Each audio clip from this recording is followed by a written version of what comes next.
Sorry. It's tough having depression. Welcome to another fanfiction review. I'm Dr. 6777 as always. Did I add one too many sevens? I did. I said 7777 for some odd reason. Exactly. Oh. And welcome to the second of 3 Castlevania videos. This is called. This is going to be a review called the fanfiction Dark Reprise by who's the author? Demon Fox 38. I like the name. He does a little custom art like you. It's a Castlevania story. And as always, before I get started, make sure to like the video, subscribe. As always, link to the story is going to be in the description. I do not own the story. I do not own Castlevania. I do not know any of them. God dang it. Why did I say Sam I Am? I don't know why I said Sam I Am. I guess it's because I'm still not technically happy right now. I'm still kind of going through a funk. I go through them all the time. Nothing new.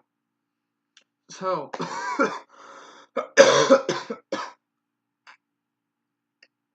the plot. The plot takes place in an unknown amount of time after the events.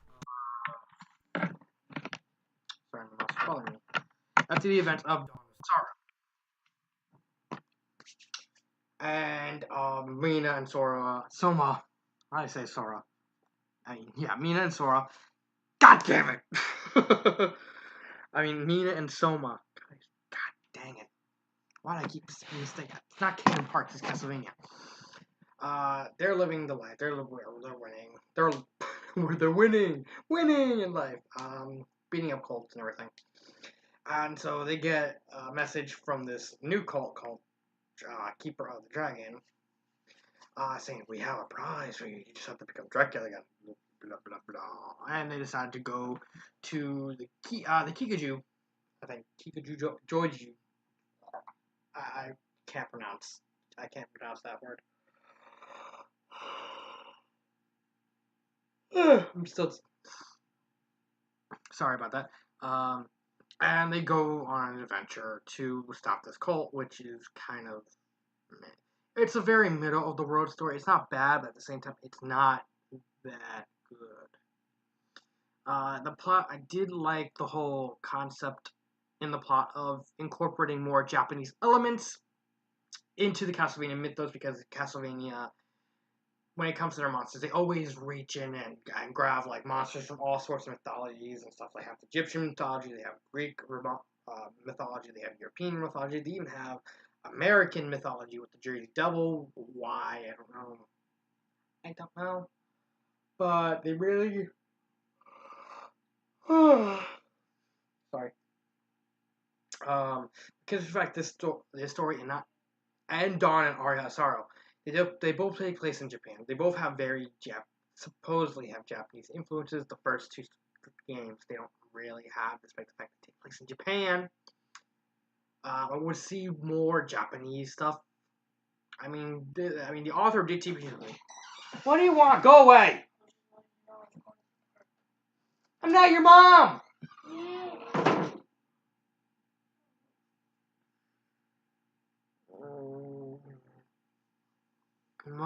Why must every time I make a video have to end in distractions? Why? Where was I? Oh yeah.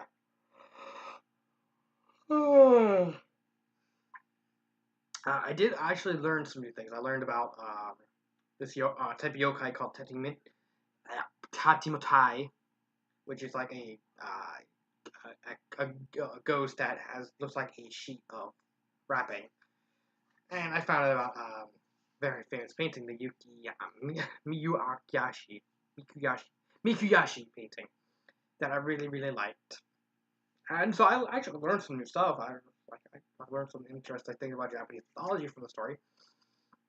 But in terms of the plot, I didn't, and this is kind of going to be like a minor running theme throughout this episode, is the fact it didn't live up to its full potential. I get where the author was coming from. The author wanted to incorporate more Japanese mythos and uh, etymology into the series, despite the fact, again, it's a Sorrow game. The Sorrow games that take place in Japan, they have Japanese characters.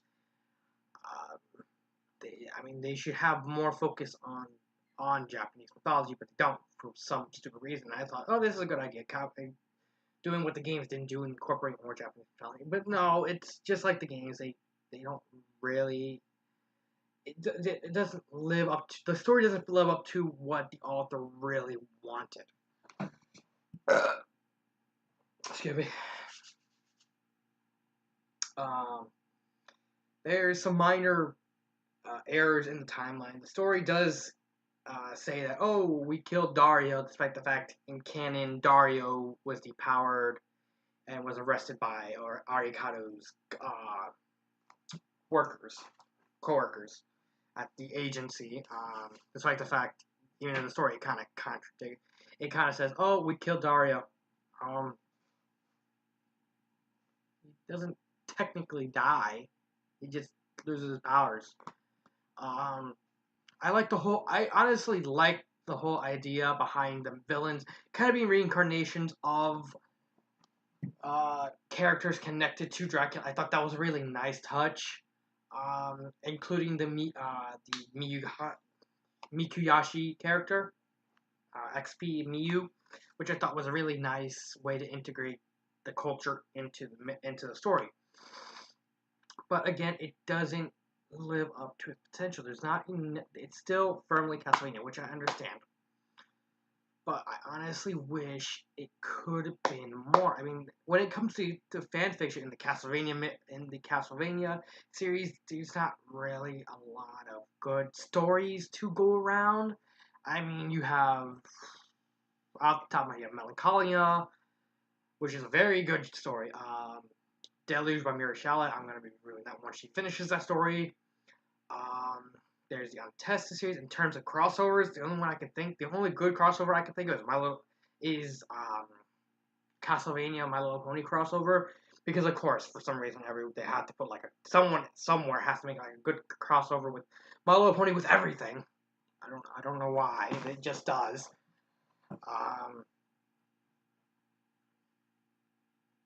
But there's not really a lot, and I really wanted the story to be more than it should have. It really should have been more than what I got. In terms of plot, the plot was all right. They're like sweetening Dracula by presenting him. Here's the reincarnation of his wife. I love that idea. The villains being reincarnation versions of Dracula's top soldiers.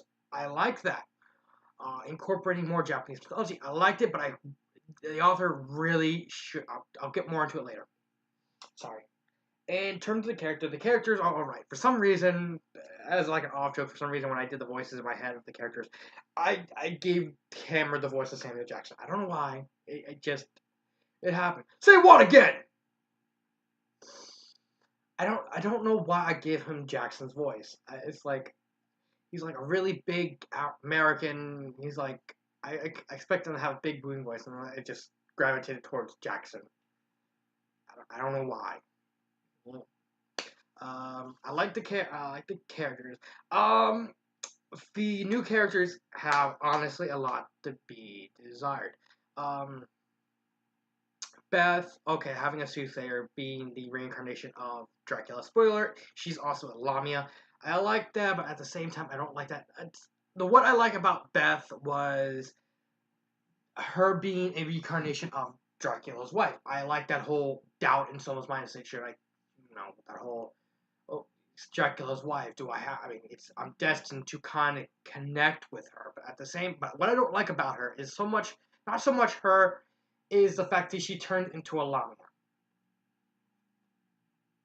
Didn't particularly like that. I guess with the whole eyes blinking, not blinking, but at the same time, you could have given her there's a whole bunch of yokai, and you could have given her what was it called? The yokai that lives in a person's hair and eats. If you're a fan of Pokemon, it inspired Mobile. If you play Skullgirls, it's the inspiration for Phil. It's the partial inspiration for Philia, the main character of Skullgirls, but it's the same thing. It would have given the same thing. I mean, you had you had the stokedness, and you had possibly like an actual fight again. Um, Mikuzi, I mean the Shaft XP, he honestly didn't need to be there. Well, sort of. He didn't need. I'll get more into that a little bit. But he honestly didn't really contribute much to the story. I mean, honestly, outside of like being the one who dropped the bomb. Oh, it's Alucard. His name is Alucard. He's actually Alucard. Arikado is Alucard. He does nothing to the plot, and you can't. I mean, if you just take him out of the story, just get rid of all his parts, the plot, nothing will change. Honestly, nothing will change. I guess he's the whole. I mean, with the whole plan, with the plan. Why I say that twice? I don't know why. He kind of makes sense for him to be here, but at the same time, Miyu, the Japanese character, honestly, if I was the writer of the story, I would not make Shaft the main villain. Make Mikuyashi the main villain. Have her because she's a necromancer. She was kind of built up as the one they were gonna have to fight at the end. You know the fact that she kept controlling the art. She kept making armies. She's the one that they were barely even being able to get to. The author was kind of building her up towards the end game, which kind of brings me into my big complaint about her. I'm okay with her being emotionless, but when she went one-winged angel, she turned into Legion. That's BS right there. First off, you have a character that is obviously based off Japanese mythology, and she has a very famous Japanese painting, and you turn her into a staple of the whole Castlevania franchise. How many games have Legion been in? Let's see. He's been in Symphony of Night, Harmony of Dissonance, Harmony of Despair, Aria of Sorrow, Portrait of Ruin, Curse of Darkness, Circle of the Moon as an enemy. He might have appeared in Lords of the Shadow 2. I don't know about that one.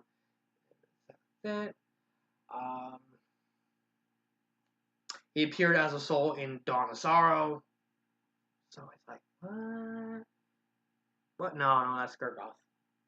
Gurgoth. I had the soul. I just was. Never mind. The point is, you had a character that was entrenched in Japanese mythology, and you turned her into a stock Castlevania boss. Good job. That would pretty much be the only big thing I would change. Change it from Legion to something else. Anything else. Anything related to Japanese mythology. Truthfully, anything. Just don't make her into Legion. Don't make her into... Granted...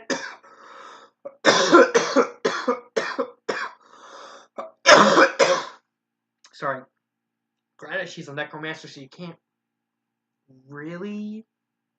So there's probably not a lot to go in the Japanese, in the whole yokai stuff when it comes to necromancer.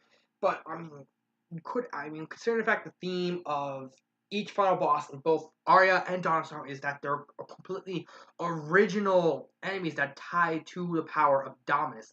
I was hoping to continue the theme.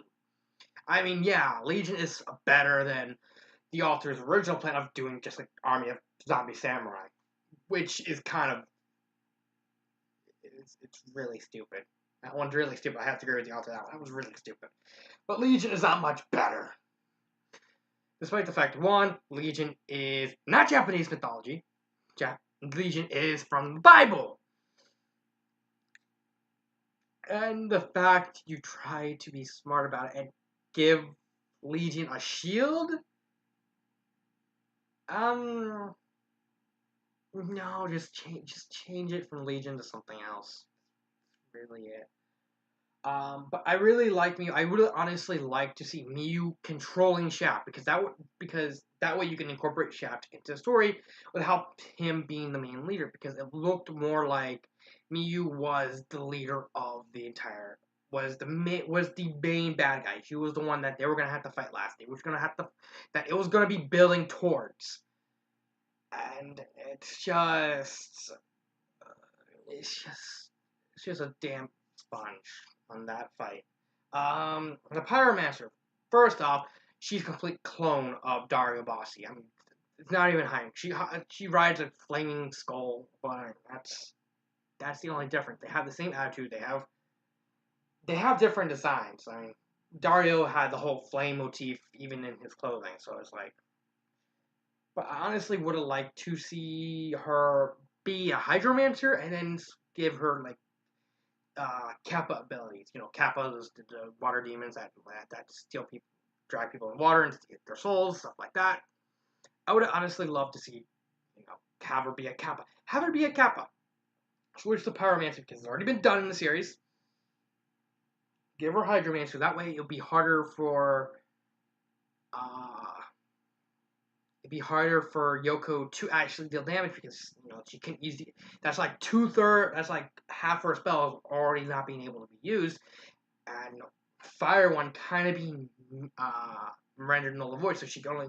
So unlike whereas like she with the Pyromancer she can use water, ice, and lightning.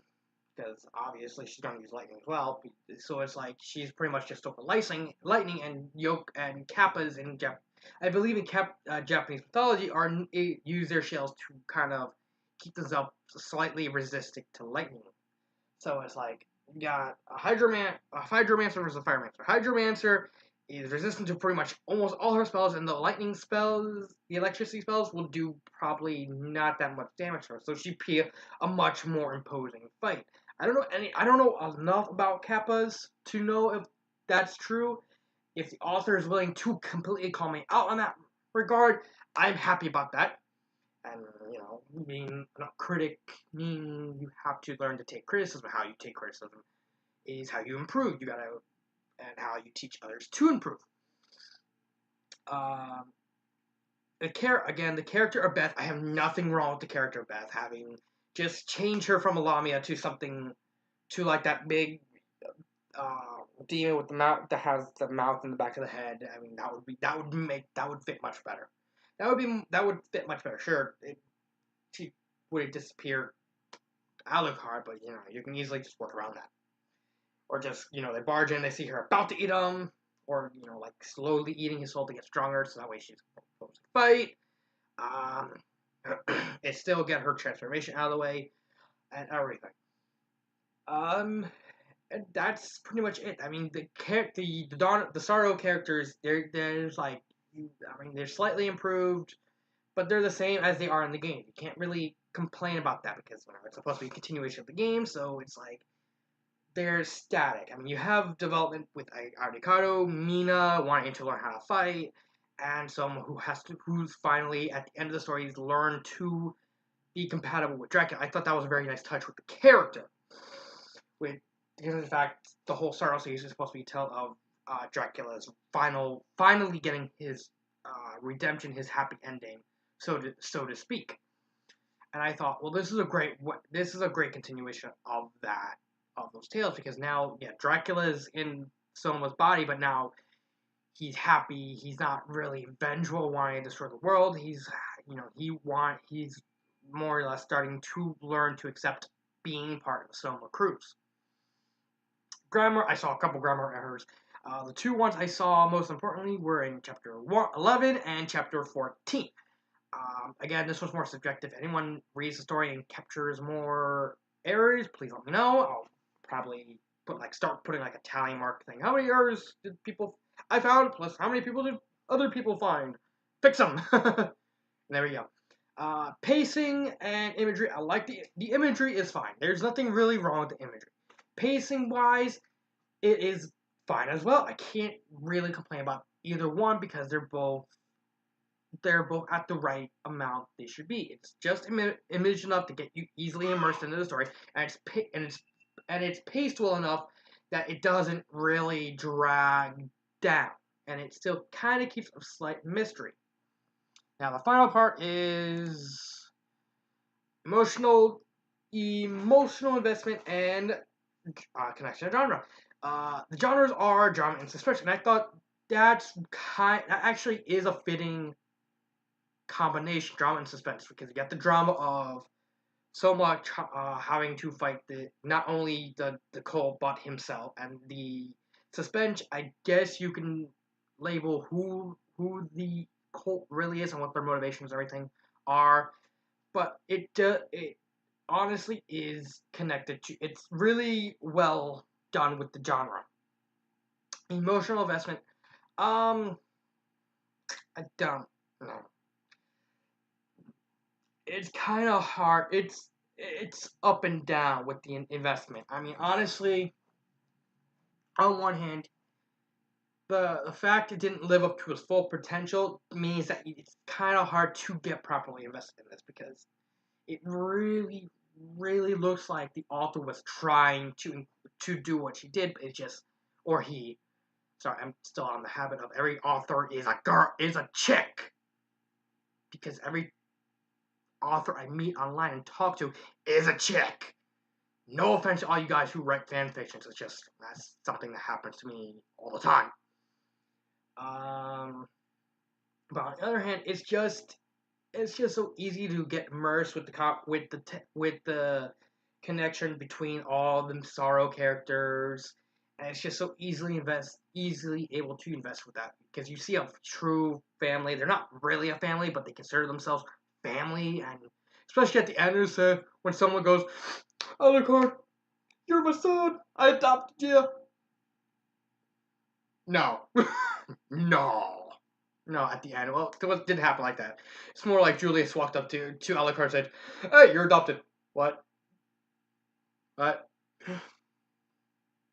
That's right, we're family now. Smell the family-ness. No.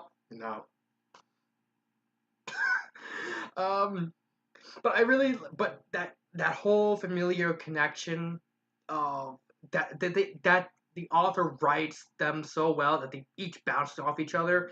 It's really well done, and you can easily get you can get invested in like any time when any of the non-original characters are conversing. So it's like, okay, you're into their conversation, you're into their characters, but as soon as it leaves just the sanctity of them, you get sapped away by slog that is the untapped potential.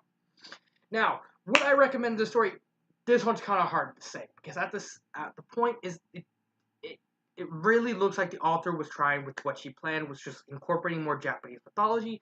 I just honestly didn't think she went far enough in that. She should have seen how far he or she could go, how far down into the rabbit hole the author can go with incorporating Japanese mythology, Japanese locations. This story could have been more than what I've read. But at the same time, you can't. And so you can easily see a lot of the potential that is just there beneath the surface, ready for like one quick fix that could make this story better. That could be better, just as on the level of Deluge, on the level of Melancholia, which I consider the best Castlevania fan fictions.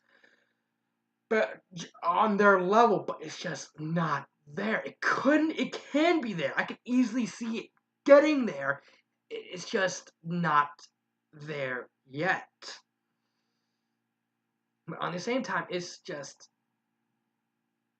not enough to really warrant recommending it. I mean, if the author fixes a lot of the problems in the story, which again is just adding more, like, see how far you can really immerse yourself in the Japanese stuff.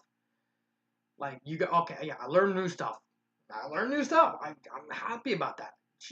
The author taught me new stuff that I never heard about. But at the same time, it's just I felt the author didn't go far enough into it. I mean, the author wanted to add more Japanese culture to the ethos of the Castlevania timeline and the Castlevania mythos. But the problem is, I felt that the author didn't go far enough. The author should either abandon all the Japanese or just go right into the deep end. Just go balls to the walls with how much creative Japanese stuff. Make the Power Master into a Hydra Man. Turn it into a Kappa. Just change the Necromancer's one-winged angel to anything other than Legion. Just make it central to Japanese. Add more Japanese figures. Talk more about the Japanese mythology and how it relates to Soma, to Mina, to the characters, to the world. I mean, there is potential. There is potential to put it on the level of Melancholy, of Deluge, of all the few other good Castlevania stories. It's just, it needs that little help. It needs to embrace what the author was trying to do and just go see how far you can take it. That's pretty much the only that's really the only way I would even recommend is if the author reworks the story and just see how far he or she goes into the craziness and into the insanity, and like everything. Favorite part? I don't have a favorite part. Again, this is less on if it's good. This is less on if it's good or bad, and more like there's not really a moment that really elevates in my eyes or what I think is a good story. I mean, not a good story, what a good part is. But it's a good, now, final thoughts. It's a good, solid, middle-of-the-road story. It's not good, it's not bad, but I can easily see the potential of it going from good to great. I mean, I just honestly wish that the author just put more of the Japanese yokais into the game instead of two. I mean, you have Mikuyashi and the forgot the name. I can't pronounce it. It's very hard to pronounce. I even had trouble pronouncing it in my voiceovers. It was like, how do you say that? So it's like I literally had to spend like a minute just trying to figure out how to say the word in my mind and in real life. So it's like, how do I say that? Other than that, I can't really. But what I read, it's all right. I mean, it's not bad. I can't really take. I wouldn't really want to get rid of anything except change Legion into something else. That's really the only thing I would want to change immediately. Just something else. Just change Legion to something else. I get the whole theme is amalgamation, but you can do something else.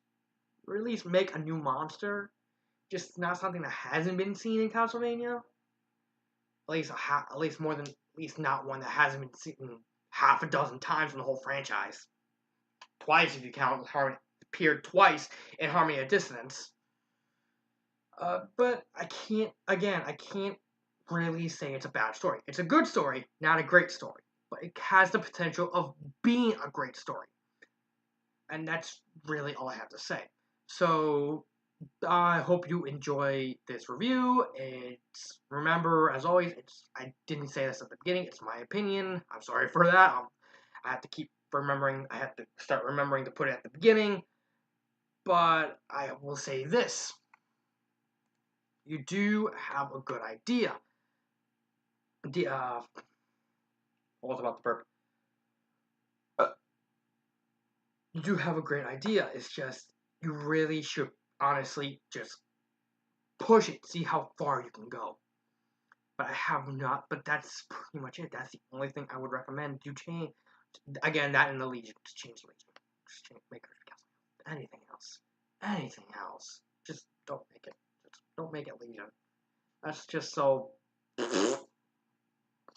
So, as always, I am Dark Symphony 777. That is my review, and